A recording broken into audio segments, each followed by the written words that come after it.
What is trauma? According to the dictionary, trauma is a deeply distressing or disturbing experience. Trauma has a psychological, emotional, and physiological effect on the body and brain development.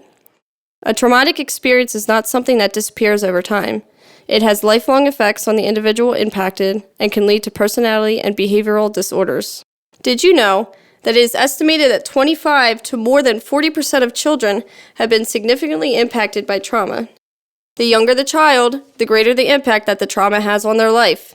It will also be more difficult for them to recover from the experience.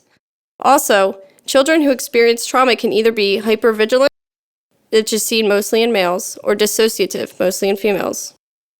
Children who have been exposed or impacted by trauma are considered to be at risk. So, how do we decide whether or not a child is at risk?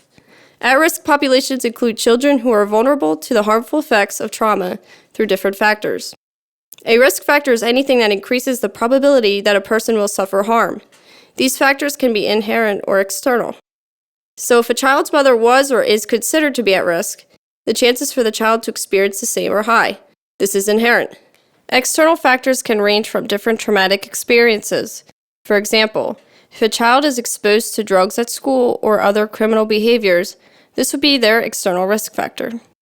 Let's make a list of ways children can be considered at risk. Remember, trauma differs from child to child, depending on their own personal experiences. At-risk youth are associated with low socioeconomic status, partaking in criminal behaviors, teenage pregnancy, substance abuse, poor mental health or emotional reactivity, financial difficulties, a poor coping style, lack of support system, being bullied or harassed, poor living conditions, low self-esteem, lack of identity, domestic violence or abuse, poor academic performance, and more.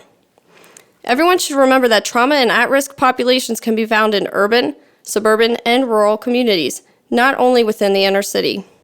Unfortunately, many people living within the inner city are subject to becoming at risk. Think of it this way: the more populated an area, the higher the chances are of experiencing trauma from an external source. Be sure not to believe the stereotype that all minorities are at risk, because this is not true. A person's life experiences and development classify whether or not they are at risk. Any child, regardless of race, deserves the help they need to overcome their difficult traumatic experiences. As said before, trauma has many negative effects on the body and brain development. Not only that, unresolved trauma can prevent a child from learning how to regulate their own emotions and focus enough to learn in a classroom setting. There is good news in all of this, and there are ways that educators can help. But first, a child's neurodevelopment should be understood and be considered to give these students a second chance.